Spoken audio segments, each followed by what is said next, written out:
Hello, welcome back. Oh my goodness, I look so awful. I never even realized how horrible I look till I sit in front of this camera and it turns on and I'm live and then I'm like, oh my goodness, it's bad. Oh, so I am like almost 20 minutes late. I'm just washing the dishes and cleaning up, and also didn't realize it was so late, so I started kind of late. I'll show off a couple things that I have right here really fast, stuff that I made. So I'll show off this cute little turtle necklace. Look at this. It has the flowers in it that looks kind of like, the turtle's back. Cute, right? So it's sliding off my wrist. So cute. I love that. I love turtles. And then look at these. Look at these. Can you see the little poker cards in the bottom? They're like little gambling earrings, right? If you ever go to Vegas, yeah, cute, right? And then these ones I think are super cute because they're the caught in the chain music notes and the treble clef, and I love music, so yeah. So cute, right? Adorable. And then they have the little crystal on them, so they're sparkly. Who's this? So cute. Oh, it's Baya. Baya? Baya's calling me right in the middle of my call, right in the middle of my meeting. Oh, how did I miss him? We'll call him right in the middle of our. We'll do it. Hey. Mars doing stories. You were live, so I go on to watch it. Mars, she's doing stories. She's doing How long it's been since I've had a tetanus shot? It's been like a lot of years. Well, they're good for 10 years, and it's been about that, hasn't it? When was the last one you had? That's what I'm trying to remember, because what was it? That was when you were working for Treadwalks. That was more than 10 years ago. Was that a tetanus shot when me and Duncan were all like seized up in the back of the car? I think so. Yeah. I feel like I might have gotten another one since then, but I don't know. But that has been more than 10 years. Yeah, that was in like 2012 or 13. So you might need to get one. Yeah, I was thinking about it, but I don't want to go get one very bad. I know there's the worst things. They hurt so bad. But, when you shoot a nail through your toe, then that's something you're just going to have to deal with. Yeah. Well, I mean, the nail through my toe didn't hurt as bad as... No, I'm kidding. The after effects of that. Like, it's crazy how... I don't know, because I've stepped on a couple of nails and they've gone up into my foot, and like walking on it seems like it spread it apart and like hurt worse. But shooting one all the way through your toe just hurts, Yeah, I don't know because I've never done that, but I can just imagine because it sounds horrible and the pictures were awful. The pictures are more awful because blood. Well, I'll let you get back to your stream. This whole conversation. Poking through. This conversation, I just did it right on the stream because sheesh, why not? I barely started. And I can't wait to play Roblox with Mandy. But yeah, I'll be there on your stream to watch. I love you. Okay, love you too. And I want to play Roblox with Mandy. And I want to play Roblox.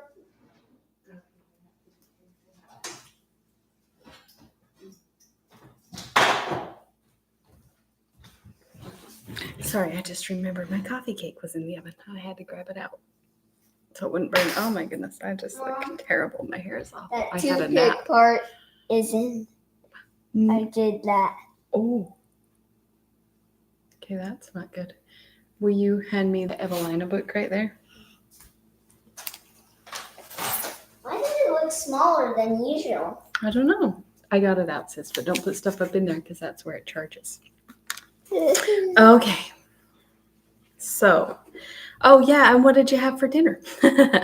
I had made some chili the other day again, and then I made rice. So we had a bowl, like a protein bowl. So it was beans and rice, and I did basil chicken And then a cucumber tomato salsa that was quite spicy that we put on top, and spinach, onions, dressing, trying to remember everything that was in there. It was so yummy. And then I made a coffee cake, and I had to jump up and get it out of the oven. Okay. Evelina, chapter 11. I'm going to look ahead for a second and see how long these 2 chapters are. Because I like to do 2, but yeah, that's probably about right. Okay, so for sure 2. Evelina to the Reverend Mr. Villers in Holborn, June 9th. Yesterday morning we received an invitation to dine and spend the day at Mr. Brainton's, and Monsieur Dubois, who was also invited, called to conduct us to Snow Hill. Young Brainton received us at the door, and the first words he spoke were, "Do you know, sisters ain't dressed yet?" Then, hurrying us into the house, he said to me, "Come, miss, you shall go upstairs and catch 'em. I dare say they're at the glass." He would have taken my hand, but I declined this civility and begged to follow Madame Duval. Mr. Brainton then appeared and led the way himself. We went, as before, up 2 pair of stairs, but the moment the father opened the door, the daughters both gave a loud scream. We all stopped, and then Miss Brainton called out, "Why, Papa, what do you bring the company up here for? Why, Polly and I ain't half dressed." "More shame for you," answered he. "Here's your aunt and cousin and Monsieur Dubois all waiting, and ne'er a room to take them to." "Who'd have thought of their coming so soon?" cried she. "I'm sure for my part I thought Miss was used to nothing but quality hours." "Why, I shan't be ready this half hour yet," said Miss Polly. "Can't they stay in the shop till we're dressed?" Mr. Brainton was very angry and scolded them violently. However, we were obliged to descend, and stools were procured for us in the shop, where we found the brother, who was highly delighted. He said that his sisters had been catched, and he thought proper to entertain me with a long account of their tediousness and the many quarrels they all had together. When at length these ladies were equipped to their satisfaction, they made their appearance, but before any conversation was suffered to pass between them and us, they had a long and most disagreeable dialogue with their father, to whose reprimands, though so justly incurred, they replied with the utmost pertness and rudeness, while their brother all the time laughed aloud. The moment they perceived this, they were so much provoked that instead of making any apologies to Madame Duval, they next began to quarrel with him. "Tom, what do you laugh for? I wonder what business you have to be always a-laughing when Papa scolds us." "Then what business have you to be such a while getting on your clothes? You're never ready, you know well enough." "Well, sir, I wonder what that's to you. I wish you'd mind your own affairs and not trouble yourself about ours. How should a boy like you know anything?" "A boy indeed! Not such a boy neither. I'll warrant you'll be glad to be as young when you come to be old maids." This sort of dialogue we were amused with till dinner was ready, when we again mounted up 2 pairs of stairs. In our way, Miss Polly told me that her sister had asked Mr. Smith for his room to dine in, but he had refused to lend it, because she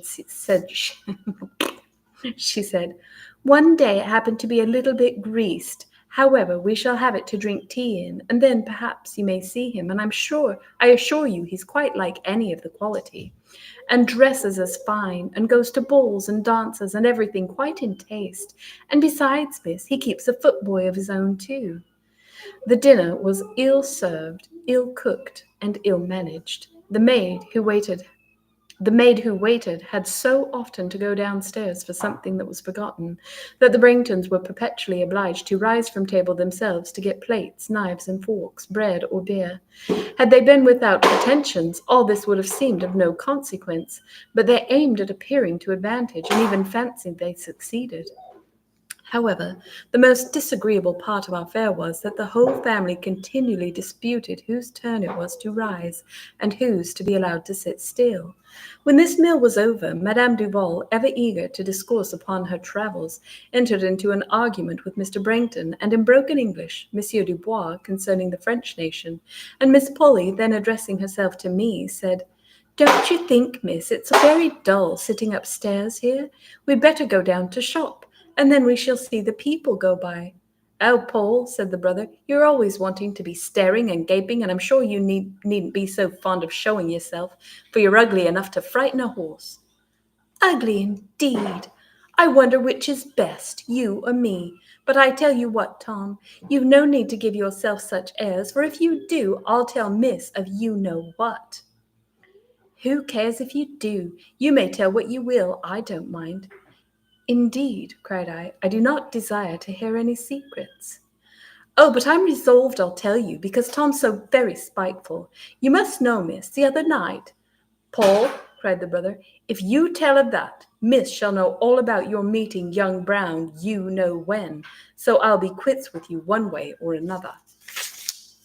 Miss Polly coloured, and again proposed our going downstairs till Mr. Smith's room was ready for our reception.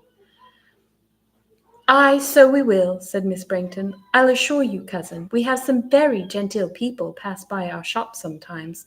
Polly and I always go and sit there when we've cleaned ourselves." "Yes, oh, sorry, I was thinking. Hi, baby. Oh, it's a lion." "Yes, miss," cried the brother. "They do nothing else all day long when father don't scold them. But the best fun is when they've got all the dirty things on and all their hair about their ears. Sometimes I send young Brown upstairs to them, and then there's such a fuss. There they hide themselves and run away and squeal and squall like anything mad. And so then I puts the two cats into the room and I gives them a good whipping, and so them sets them a squalling too. So there's so much noise and such an uproar. You can't think, miss, what fun it is." This occasioned a fresh quarrel with the sisters, at the end of which it was at length decided that we should go to the shop. In our way downstairs, Miss Brangton said aloud, "I wonder when Mr. Smith's room will be ready." "So do I," answered Polly. "I'm sure we should not do any harm to it now." This hint had not the desired effect, for we were suffered to proceed very quietly. As we entered the shop, I observed a young man in deep mourning leaning against the wall, with his arms folded and his eyes fixed on the ground, apparently in profound and melancholy meditation. But the moment he perceived us, he started, and making a passing bow, very abruptly retired. As I found he was permitted to go quite unnoticed, I could not forbear inquiring who he was. "Oh," answered Miss Brangton, "he's nothing but a poor Scotch poet." "For my part," said Miss Polly, "I believe he's just starved, for I don't find he has anything to live upon." "Live upon?" cried the brother. "Why, he's a poet, you know, so he may live upon learning." "Ay, and good enough for him too," said Miss Brangton, "for he's as proud as he is poor." "Like enough," replied the brother, "but for all that, you won't find he will live without meat and drink. No, no, catch a Scotchman at that if you can. Why, they only come here for what they can get." "I'm sure," said Miss Brangton, "I wonder Papa'll be such a fool as to let him stay in the house, for I dare say he'll never pay for his lodging." I just had a little fart and lost my place. I mean, a brain one. How did I lose it? Oh. "Why, no more he would if he could get another lodger. You know the bill's been put up this fortnight. Miss, if you should hear of a person that wants a room, I assure you 'tis a very good one, for all it's up 3 pairs of stairs." I answered that as I had no acquaintance in London, I had not any chance of assisting them, but both my compassion and my curiosity were excited by this poor young man, and I asked them some further particulars concerning him. Then they acquainted me that they had only known him 3 months. When he first lodged with them, he agreed to board also, but had lately told them he would eat by himself, though they all believed he had hardly ever tasted a morsel of meat since he left their table. They said that he had always appeared very low-spirited, but for the last month he had been duller than ever, and all of a sudden he had put himself into mourning, though they knew not for whom, nor for what, but they supposed it was only for convenience, as no person had ever been to see or inquire for him since his residence amongst them.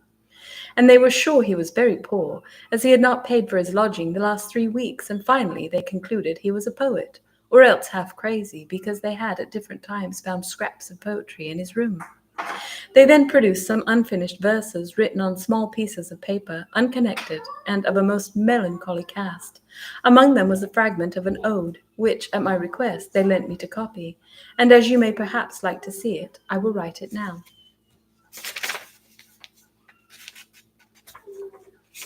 2 pages. There we go.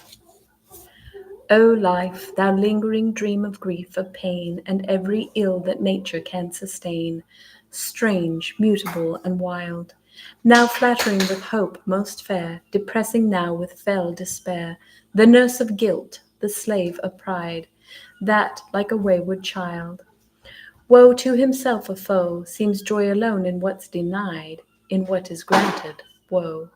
O thou poor, feeble, fleeting power, by vice seduced, for folly wooed, by misery, shame, remorse pursued, and as thy toilsome steps proceed, seeming to youth the fairest flower, proving to the age the rankest weed, a gilded but a bitter pill, a varied great and complicated ill. These lines are harsh, but they indicate an internal wretchedness which, I own, affects me. Surely this young man must be involved in misfortunes of no common nature, but I cannot imagine what can induce him to remain with this unfeeling family, where he is most unworthily despised for being poor, and most illiberally detested for being a Scotchman. He may indeed have motives which he cannot surmount for submitting to such a situation. Whatever they are, I most heartily pity him, and cannot but wish it were in my power to afford him some relief. During this conversation, Mr. Smith's footboy came to Miss Brainton and informed her that his master said she might have the room now when she liked it, for that he was presently going out. This very genteel message, though it perfectly satisfied the Miss Braintons, by no means added to my desire of being introduced to this gentleman, and upon their rising with intentions to accept his offer, I begged they would excuse my attending them, and said I would sit with Madame Duval till the tea was ready. I therefore once more went up 2 pair of stairs with young Brainton, who insisted upon accompanying me, and there we remained till Mr. Smith's footboy summoned us to tea, when I followed Madame Duval into the dining-room. The Miss Braintons were seated at one window, and Mr. Smith was lolling indolently out of the other. They all approached us at our entrance, and Mr. Smith, probably to show he was master of the apartment, most officially handed me to a great chair at the upper end of the room, without taking any notice of Madame Duval, till I rose and offered her my own seat. Leaving the rest of the company to entertain themselves, he very abruptly began to address himself to me in a style of gallantry equally new and disagreeable to me. It is true, no man can possibly pay me greater compliments or make more fine speeches than Sir Clement Willoughby. Yet his language, though too flowery, is always that of a gentleman, and his address and manners are so very superior to those of the inhabitants of this house, that to make any comparison between him and Mr. Smith would be extremely unjust. This latter seems very desirous of appearing a man of gaiety and spirit, but his vivacity is so low-bred, and his whole behaviour so forward and disagreeable, that I should prefer the company of dullness itself, even as that goddess is described by Pope, to that of this sprightly young man. He made many apologies that he had not lent his room for our dinner, which, he said, he should certainly have done had he seen me first. And he assured me that when I came again he should be very glad to oblige me. I told him, and with sincerity, that every part of the house was equally indifferent to me. Why, ma'am, the truth is, Miss Biddy and Polly take no care of anything else. I'm sure they should be always welcome to my room, for I'm never so happy as in obliging the ladies. That's my character, ma'am, but really, the last time they had it, everything was made so greasy and so nasty, that upon my word, to a man who wishes to have things a little genteel, it was quite cruel. Now as to you, ma'am, it's quite another thing, for I should not mind if everything I had was spoilt for the sake of having the pleasure to oblige you, and I assure you, ma'am, it makes me quite happy that I have a room good enough to receive you. This elegant speech was followed by many others, so much in the same style that to write them would be superfluous, and as he did not allow me a moment to speak to any other person, the rest of the evening was consumed in a painful attention to this irksome young man, who seemed to intend appearing before me to the utmost advantage. Adieu, my dear sir. I fear you will be sick of reading about this family, yet I must write of them, or not of any, since I mix with no other. Happy shall I be when I quit them all and again return to Berry Hill. Letter 12. Evelina in continuation, June 10th. This morning Mr. Smith called, on purpose, he said, to offer me a ticket for the next Hampstead Assembly. I thanked him, but desired to be excused accepting it. He would not, however, be denied, nor answered, and in a manner both vehement and free, pressed and urged his offer till I was wearied to death. But when he found me resolute, he seemed thunderstruck with amazement, and thought proper to desire I would tell him my reasons, obvious as they must surely have been to any other person. They were such as I knew not how to repeat to him, and when he found I hesitated, he said, "Indeed, ma'am, you are too modest. I assure you the ticket is quite at your service, and I shall be very happy to dance with you, so pray don't be so coy." "Indeed, sir," returned I, "you are mistaken. I never supposed you would offer a ticket without wishing it should be accepted. But it would answer no purpose to mention the reasons which make me decline it, since they cannot possibly be removed." This speech seemed very much to mortify him, which I could not be concerned at, as I did not choose to be treated by him with so much freedom. When he was at last convinced that his application to me was ineffectual, he addressed himself to Madame Duval, and begged she would interfere in his favour, offering at the same time to procure another ticket for herself. "Ma foi, sir," answered she angrily. "Can't say hi." "Oh, my goodness. Say hi.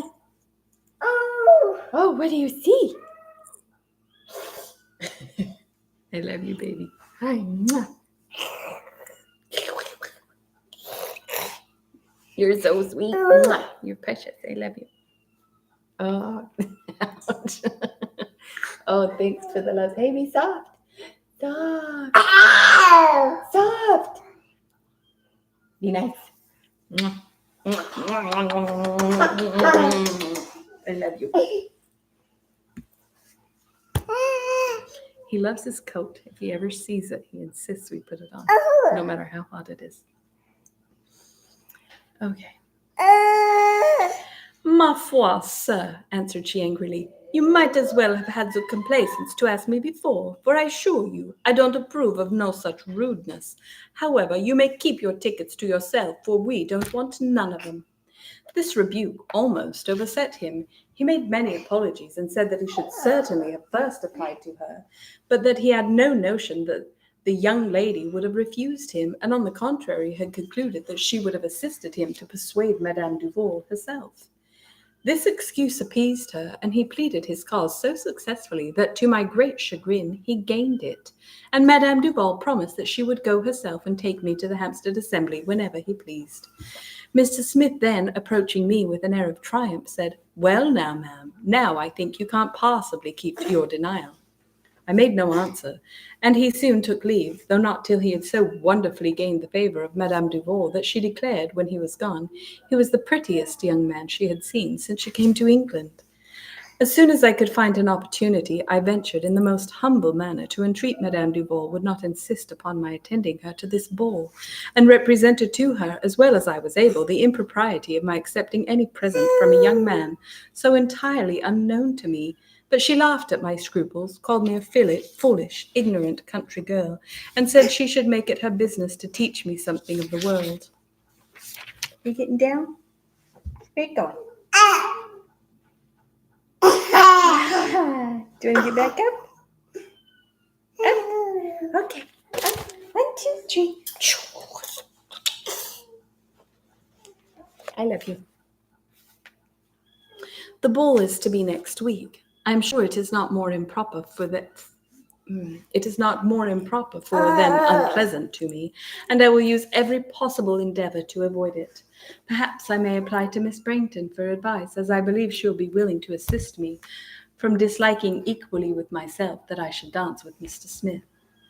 July 11th. Oh, my dear sir, I have been shocked to death, and yet at the same time delighted beyond expression. Oh.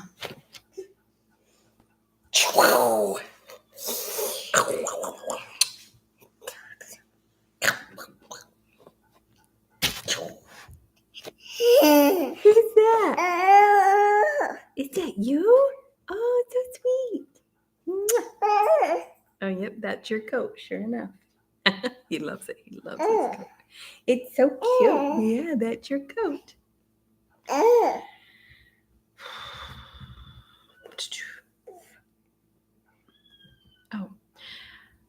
Okay, I'm going to start over.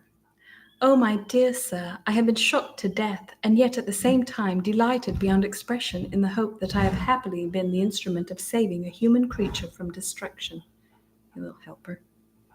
This morning, Madame Duval said she would invite the Brainton family to return our visit tomorrow, and not choosing to rise herself, for she generally spends the morning in bed, she desired me to wait upon them with her message.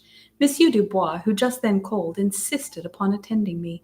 Mr. Brainton was in the shop and told us that his son and daughters were out, but desired me to step upstairs, as he very soon expected them home. This I did, leaving Monsieur Dubois below. I went into the room where we had dined the day before, and by a wonderful chance I happened so to seat myself that I had a view of the stairs, and yet could not be seen from them. In about 10 minutes' time, I saw, passing by the door with a look perturbed and affrighted, the same young man I mentioned in my last letter. Not heeding, as I suppose, how he went, he turned the corner of the stairs, which are narrow and winding. His foot slipped, and he fell. But almost instantly rising, I plainly perceived the end of a pistol, which started from his pocket, by hitting against the stairs. I was inexpressibly shocked. All that I had heard of his misery occurring to my memory made me conclude that he was at that very moment meditating suicide. Struck with the dreadful idea, all my strength seemed to fail me. He moved on slowly, yet I soon lost sight of him. I sat motionless with terror. All power of action forsook me, and I grew almost stiff with horror, till reflecting that it was yet possible to prevent the fatal deed, all my faculties seemed to return with the hope of saving him. My first thought was to fly to Mr. Brainton, but I feared that an instant of time lost might forever be rued, and therefore, guided by the impulse of my apprehension, as well as I was able, I followed him upstairs, stepping very softly, and obliged to support myself by the banisters. When I came within view of the landing place, I stopped, for I could then see into his room, as he had not yet shut the door. He had put the pistol upon a table, and had his hand in his pocket, whence in a few moments he took out another.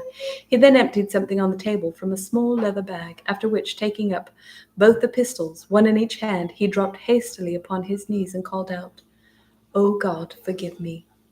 In a moment, strength and courage seemed lent to me as by inspiration. I started, and rushing precipitously into the room, just caught his arm, and then, overcome by my own fears, I fell down at his side, breathless and senseless. My recovery, however, was, I believe, almost instantaneous, and then the sight of this unhappy man regarding me with a look of unutterable astonishment, mixed with concern, presently restored me to my recollection. I arose, though with difficulty. He did the same. The pistols, as soon as I saw, were both on the floor. Unwilling to leave them, and indeed too weak to move, I leaned one hand on the table, and then stood perfectly still, while he, his eyes cast wildly towards me, seemed too infinitely amazed to be capable of either speech or action. I believe we were some minutes in this extraordinary situation, but as my strength returned, I felt myself both ashamed and awkward, and moved towards the door. Pale and motionless, he suffered me to pass, without changing his posture or uttering a syllable, and indeed he looked a bloodless image of despair. When I reached the door, I turned around. I looked fearfully at the pistols, and impelled by an emotion I could not repress, I hastily stepped back, with an intention of carrying them away. But their wretched owner, perceiving my design, and recovering from his astonishment, darting suddenly down, seized them both himself. Wild with fright, and scarce knowing what I did, I caught almost involuntarily hold of both his arms, and exclaimed, "Oh, sir, have mercy on yourself!" The guilty pistols fell from his hands, which, disengaging from me, he fervently clasped, and cried, "Sweet heaven, is this thy angel?" Encouraged by such gentleness, I again attempted to take the pistols, but, with a look half frantic, he again prevented me, saying, "What would you do?" "Awaken you," I cried, with a courage I knew no wonder at, "to worthier thoughts, and rescue you from perdition." I then seized the pistols. He said not a word. He made no effort to stop me. I glided quick by him, and tottered downstairs, ere he had recovered from the extremest amazement. The moment I reached again the room I had so fearfully left, I threw away the pistols, and flinging myself on the first chair, gave free vent to the feelings I had almost painfully stifled, in a violent burst of tears, which indeed proved a happy relief to me.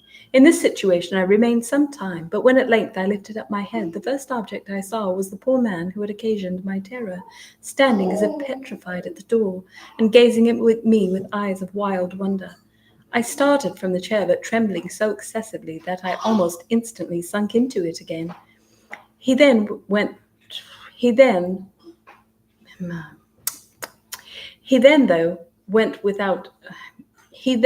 though without advancing and in a faltering voice, said, "Whoever or whatever you are, relieve me, I pray you, from the suspense under which my soul labors, and tell me if indeed I do not dream."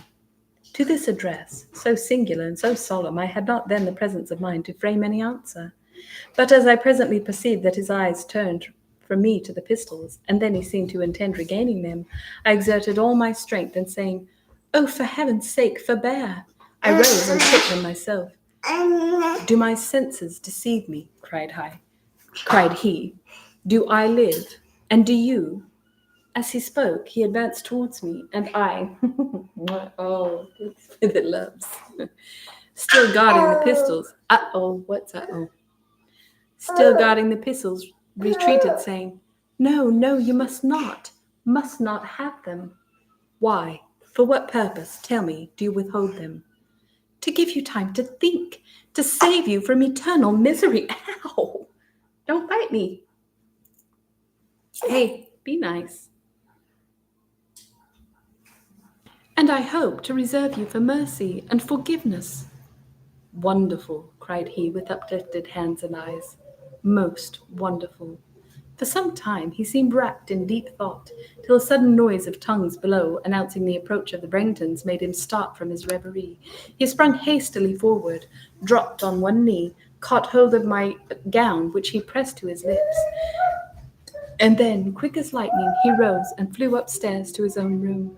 There was something in the whole of this extraordinary and shocking adventure really too affecting to be borne, and so entirely had I spent my spirits and exhausted my courage that before the Branghtons reached me, I had sunk on the ground without sense or motion.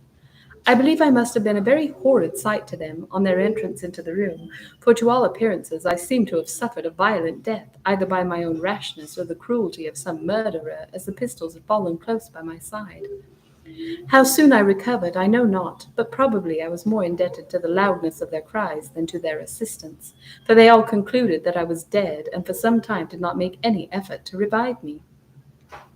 Scarcely could I recollect where, or indeed what I was, ere they poured upon me such a torrent of questions and enquiries that I was almost stunned with their vociferation. However, as soon and as well as I was able, I endeavored to satisfy their curiosity by recounting what had happened as clearly as was in my power. They all looked aghast at the recital, but not being well enough to enter into any discussions, I begged to have a chair called and to return instantly home.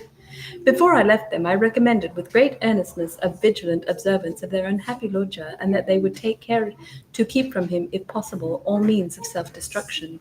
Monsieur Dubois, who seemed extremely concerned at my indisposition, walked by the side of the chair and saw me safe to my own apartment. The rashness and the misery of this ill-fated young man engrosses all my thoughts. If indeed he is bent upon destroying himself, all efforts to save him will be fruitless. How much do I wish it were in my power to discover the nature of the malady which thus maddens him, and to offer or to procure alleviations to his sufferings. She's so sweet. She doesn't even know him, but she cares so much.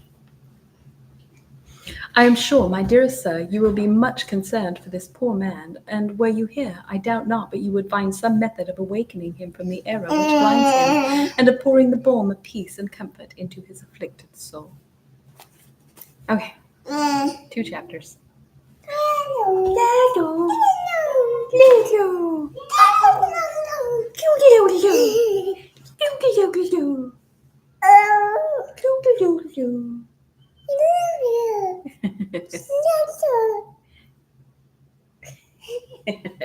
I love you so much.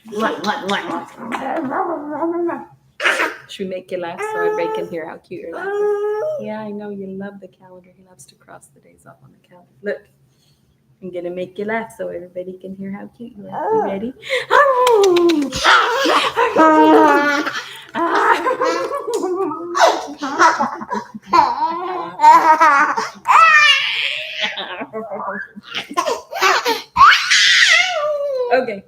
noisy little boy. Say bye-bye. Bye-bye. Good night. Oh, don't scream. Say mwah.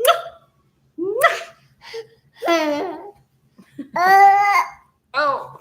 Oh, you don't want to get down. I thought you were trying to get down. Oh. So, do you think Mandy's almost close to Probably her house? pretty soon.